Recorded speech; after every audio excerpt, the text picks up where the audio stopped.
주택 임대소득 2천만 원, 그냥 두면 1년치 세금이 약 123만 원입니다. 그런데 같은 임대소득에서 잘 선택하면 약 15만 원까지 떨어집니다. 정확히 8배 차이입니다. 오늘 그 8배 차이가 어디서 어떻게 생기는지 풀 시뮬레이션으로 보여드리겠습니다.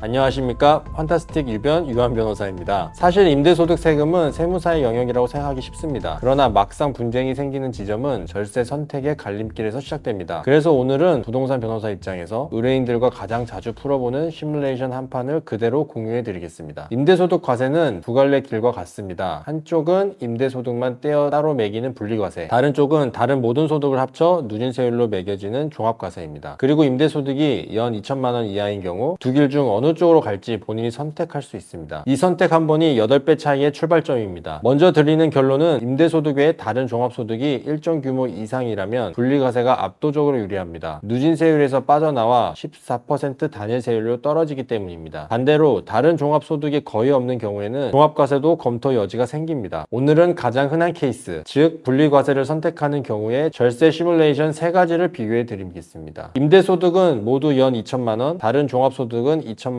이하라는 동일 조건에서 출발합니다. 첫 번째, 임대주택이 미등록인 경우입니다. 분리과세를 선택하면 필요경비율 50%, 그리고 기본공제 200만 원이 인정됩니다. 계산을 풀어보겠습니다. 수익금액 2천만 원에서 필요경비 1,000만 원을 빼고 다시 기본공제 200만 원을 빼면 과세표준은 800만 원입니다. 여기에 분리과세율 14%를 곱하면 112만 원, 지방세 11만 원까지 더하면 약 123만 원입니다. 이게 손도 안 대고 그대로 갈 때 1년치 세금입니다. 두 번째, 임대사업자로 등록한 경우입니다. 단 세액 감면 요건은 충족하지 않는 일반 등록이라고 가정하겠습니다. 등록만으로 필요경비율이 60%로 올라가고 기본공제는 400만 원으로 2배가 됩니다. 다시 계산하면 2천만 원에서 1,200만 원을 빼고 400만 원을 더 빼면 과세표준은 400만 원, 14%를 곱하면 56만 원, 지방소득세 포함 약 62만 원입니다. 미등록과 비교해 1년에 약 60만 원이 줄어듭니다. 세 번째, 같은 등록이지만 한 단계 더 들어간 경우입니다. 임대주택이 국민주택 규모 이하 소형주택이고 장기 일반 민간 임대주택으로 등록해 10년 의무 임대를 약정한 경우입니다. 이 경우 조세 특례 제한법 제96조에 따라 분리과세 산출세액에 추가 세액 감면이 적용됩니다. 1호 임대 기준 75%입니다. 위에서 계산한 56만 원이 14만 원으로 줄어들고 지방소득세까지 합쳐도 약 15만 원입니다. 미등록 케이스의 약 123만 원과 비교해보면 정확히 8배 차이가 납니다. 이 한 줄이 오늘 영상의 핵심입니다. 세 케이스를 한 줄로 정리하면 이렇습니다. 미등록 약 123만 원, 일반 등록 약 62만 원, 소형주택 플러스 10년 장기 일반 등록 약 15만 원. 같은 임대소득 2천만 원에서 출발했는데 단지 등록 여부와 임대주택 유형 두 가지로 결과가 8배 차이까지 벌어집니다. 그러면 누구나 세 번째 길로 가면 되는 것이 아니냐고 생각할 수 있습니다. 그러나 여기에 함정이 있습니다. 첫째, 등록 임대 사업자에게는 10년 의무 임대 기간이 있고 그 기간 안에 임대주택을 매도하거나 의무를 위반하면 그동안 받은 세액 감면이 전부 추징됩니다. 둘째, 임대료를 5% 이내에서만 인상할 수 있다는 임대료 증액 제한이 따라붙습니다. 셋째, 아파트는 현행 제도상 신규 등록이 불가능하고 단독, 다세대, 다가구, 연립만 등록 대상이 됩니다. 즉, 세 번째 길은 소형주택 플러스 비아파트 플러스 10년 장기 보유 의지가 함께 있을 때 비로소 열리는 길입니다. 여기에 양도세 측면도 함께 보셔야 합니다. 등록 임대주택은 의무 임대 기간을 정상적으로 채우고 매도할 때 별도의 양도세 과세 특례가 적용될 여지가 있습니다. 그러나 이 특례 역시 의무 기간을 위반하면 박탈됩니다. 분리과세 세액 감면 추진과 양도세 특례 박탈이 동시에 발생할 가능성이 있다는 의미입니다. 여기 한 가지 더 짚어야 할 부분이 있습니다. 임대소득이 잡히는 순간 건강보험 피부양자 자격이 흔들립니다. 직장 가입자 가족의 피부양자였던 분이 임대소득이 일정 기준 이상 잡히면 지역가입자로 전환되어 절세한 세금보다 늘어나는 건강보험료가 더 클 가능성이 있습니다. 그래서 절세 시뮬레이션을 돌리셨을 때 세금만 보지 마시고 건강보험료까지 함께 묶어서 계산하셔야 합니다. 결국 임대소득 절세는 세법 조문을 외우는 일이 아닙니다. 두 갈래 길에서 본인의 다른 소득 규모, 임대주택의 유형, 보유기간 계획, 그리고 건강보험 신분을 함께 놓고 가장 손해가 적은 길을 고르는 일입니다. 이 선택은 한 번 하면 끝나는 일이 아니라 매년 종합소득세 신고 시점에 다시 점검해야 하는 일입니다.